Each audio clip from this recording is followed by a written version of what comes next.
Hey guys, Happy New Year! I know in the last video that I said I was going to do a Power Girl review, but actually right before New Year's Day I went to Half Price Books again. I know I'm addicted, and I actually picked up 3 more books.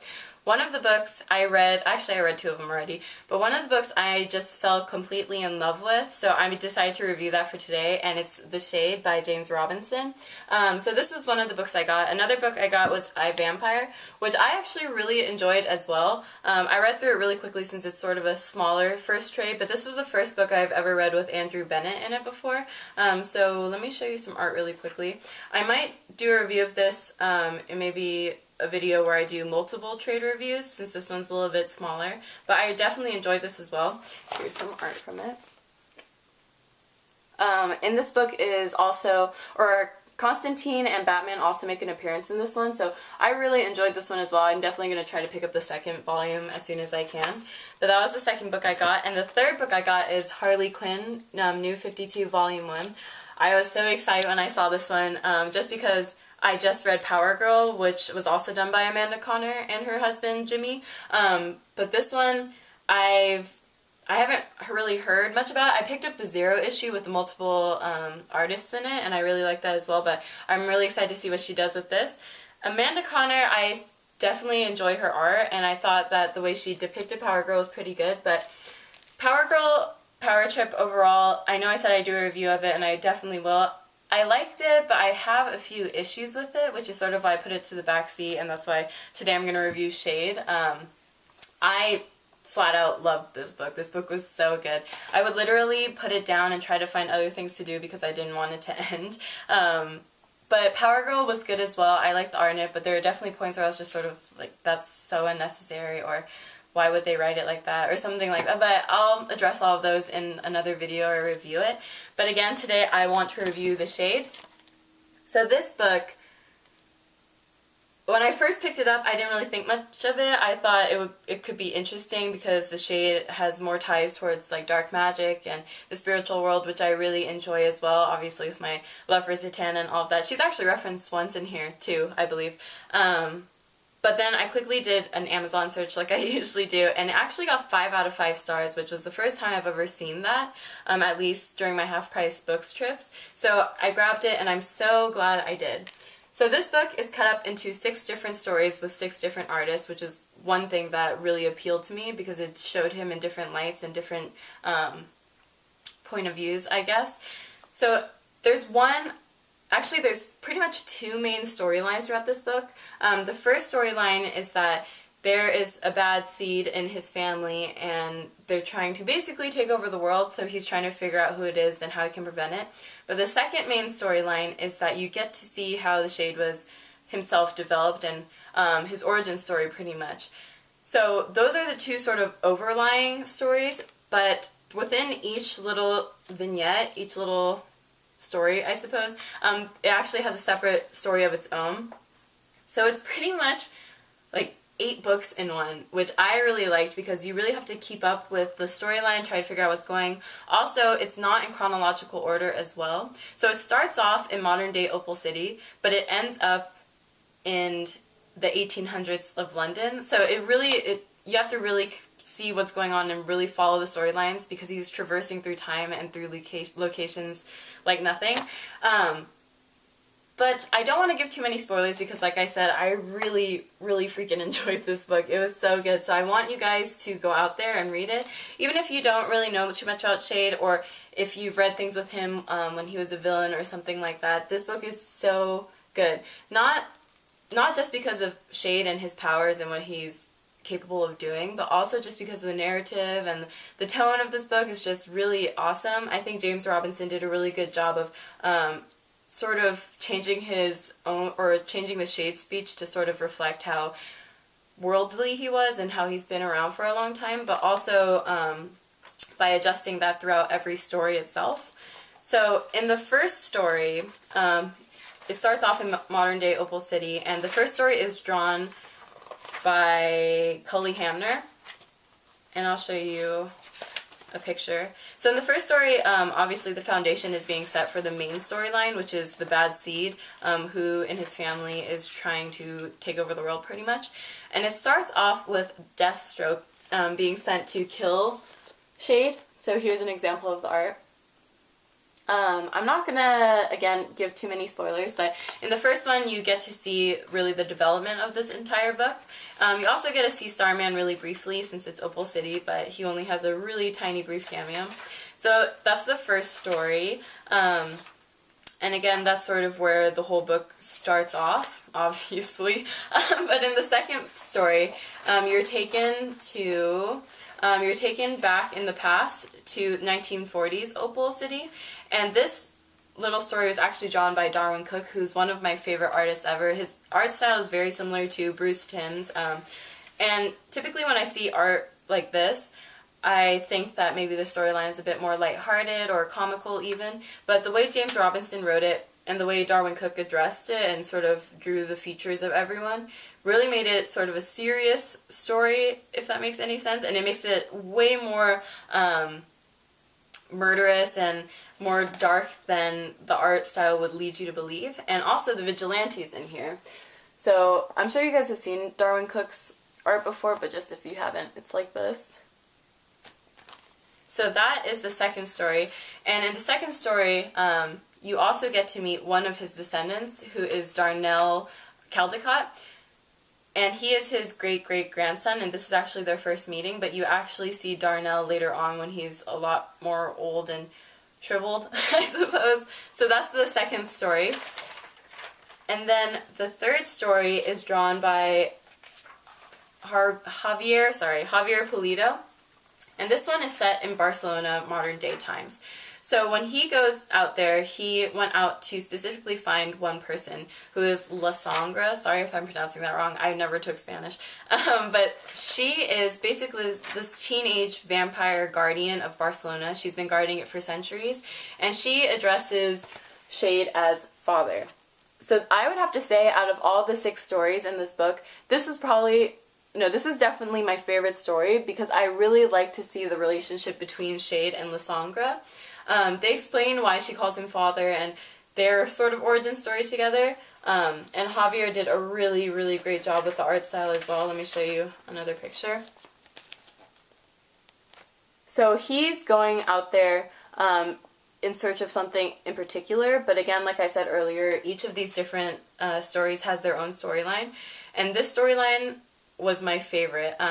La Sangre actually has an arch nemesis, and he makes an appearance, and the whole thing goes down. Again, I'm not going to spoil it too badly, but this is my favorite story in here, and really seeing the storyline behind La Sangre and Shade himself is really sort of heartfelt, and it's just an awesome development, because obviously she's been guarding the place for centuries, and he's immortal as well, so they really literally have an awesome history together. I'm not going to dive into it too much, but that was, again, my favorite storyline. Also, you get to meet another one of Barcelona's heroes, Montpellier, who is this guy, and he has pretty much a snake fighting kind of style, and he's actually the detective of Barcelona, so he's the Batman to their Barcelona. And he really shines as well. I've never heard of him before, but I really liked his background as well, even though it wasn't too descriptive, or they didn't really dive into too much of who he was. I still thought it was really awesome. So that was the third story. And then the fourth story is drawn by Jill Thompson, and this one's set in 1901 London. So it starts off with the Shade meeting his great-great-grandson, Albert Caldecott, in an opium den. It's a great way to start off the book. It really showed off her skills as an artist as well, because I really liked how, first of all, the colors, so the colorist was really good, Trish, and also how she drew everything and depicted everything, which is another reason why this book is one of my favorites, because it shows different time periods, different cultures, all in one book. So in this story, it dives more into, this is the starting point for when Shade starts to learn a little bit more about his family, what happened when he left after he got his powers, a little bit more demonic things as well, because his great-great-grandson, Albert Caldecott, actually sort of gets tangled up in some demonic mischief without him wanting to. So that's the fourth story. Again, I'm not going to dive too deep into it, but each story itself has a little sort of tie-in into the main storyline as well. So things that might have been addressed in the beginning of the book but weren't really explained would be explained later on in these other stories, or things that were explained in the beginning, which you had no reference to, was addressed throughout the rest of the book. So everything tied in very well together, if that makes any sense. It really added to the story as a whole, and it also really enhanced every story as well. So that was the fourth one.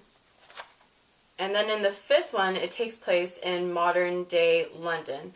So this is when it gets to the root of one of the main storylines, which is the bad seed of the family. So this is Shade's great-great-great-grandson, Dudley Caldecott, and you find out that he's actually the one who's really trying to destroy the world and take over things and things of that nature. And this artist was this Jean? No, this one I think is Fraser Irving. Yeah, this one's Fraser Irving, and his art style is very different. I've never really seen any art like this before, but it sort of, some parts almost looked even photographic, and the colorist, or Fraser himself, did lines in different colors, so as opposed to hard black lines every single time, there would be white lines or red lines, and it brought this sort of mystical creepiness to it, if that makes any sense. So it was really cool, and again, the art style is just completely different, but it's still tied into the whole story, which was another thing I really liked. Although the art styles are completely different, it just showed different sides of Shade as opposed to sort of destroying and disrupting the narrative as a whole. So that was the next story. And then the final story, the sixth story, is done by Jean Ha, who is right. Okay, so this is his sort of storyline. And this takes place in 1838. So this is actually where they dive into Shade's origins and how he got his powers. So I liked how they did things out of order. So they did time hop every few stories, but they put the most modern day one in the beginning and they put the oldest one in the end. So you figure out how he got his powers, how he started at the end of the book, which might have thrown people off, sort of, and it certainly threw me off at some points, but I like how they did it. It showed you that whatever affected Shade or whatever he's been through, it's just all sort of been accumulating, and it's led to the person that he is today, which is how they ended the book too. The way they wrote the ending I thought was really great. But before I dive into that a little bit more, in this final story, you actually find out that one of his best friends is Charles Dickens, which I thought was a great touch too, because it showed the kind of person that Shade was, the kind of friends that he brought to himself, the really creative people, the really witty people, who's the same as Shade, and also it really added to the time period as well. It showed the kind of culture he was in, the kind of history that the environment he was in as a whole. But I'm not going to give away his origin story, definitely, because I think you should read that book. It really adds to the whole thing. But the way they ended the book was with him, it's literally one panel, him back in Opal City, modern day, and his new love, Hope, is there, which is his modern day love, obviously. She's actually a policewoman. So I like how, first of all, it's sort of punny. Her name is Hope. So it ends with him saying, like, he has things to look forward to. He has hope, things of that nature. But also, the way he's writing it is that there's no reason to look back in the past and regret things. Everything that's happened to you has sort of made you the person you are today, which was how they did this whole book. They showed all the kind of conflicts and stories that he had to go through himself in order to get to this end, to get to hope. And I just thought this was such a great way to end the book, and the narrative overall was just so awesome. The way they wrote this book, or the way James wrote this book, was really great. So I'm sorry if this review was sort of scattered. This book was sort of scattered, but in the best way possible. And I don't know, it was just such a good book. I don't know if I mentioned this earlier, but MTV Geek actually has a quote on the front here that says, "This is a perfect comic book." And perfect is sort of a definitive term, but I would say this is probably as close to perfect as it can get. This is my favorite book, or my favorite comic book at this moment. I just really enjoyed all the different art styles and the way they wrote this book, and the way they developed his character. Shade, I would say, is probably not one of the best known characters, but after reading this, I do want to go back and find out more books with him, and see a little bit more of his history and what's sort of made him this character. And then the icing on top of the cake was that when I was flipping through this book after I finished it, when I was sad and trying to reminisce really quickly, I saw on the title page that James Robinson himself actually signed it. So thank you, Eric, for getting this signed and for giving me this book in an offhanded way, I guess. But it was actually signed by James Robinson. It says, "To Eric, darkest regards," and then his signature. So he signed this May 3rd, 2014. So it just made this book even better to me that I actually have the writer's autograph in here. So great book. Seriously, you should read it. If you have any interest in... Actually, if you just like comic books overall, I would say read this. Of course, if you have more of an inclination towards dark magic or storylines like that, this would be a great book for you as well. But if you just like a really good story and a really good character, seriously read this book. That's gonna be it for today. Next week I'll probably do a review of Power Girl Power Trip and sort of describe the issues I had with it and what I thought of it overall. But I had to do this one soon. I really like this one. I couldn't help it. I really want to review it. Seriously, you guys should read it. I'm gonna look into see what James Robinson has done besides Shade. But again, like I said earlier, if I see any books with Shade in it, I'm gonna pick it up because I'm really interested in his character now. And I want to see a little bit more about modern day Shade as well. So yeah, that's gonna be it for today. Thanks for watching, guys. I will talk to you next week. Bye!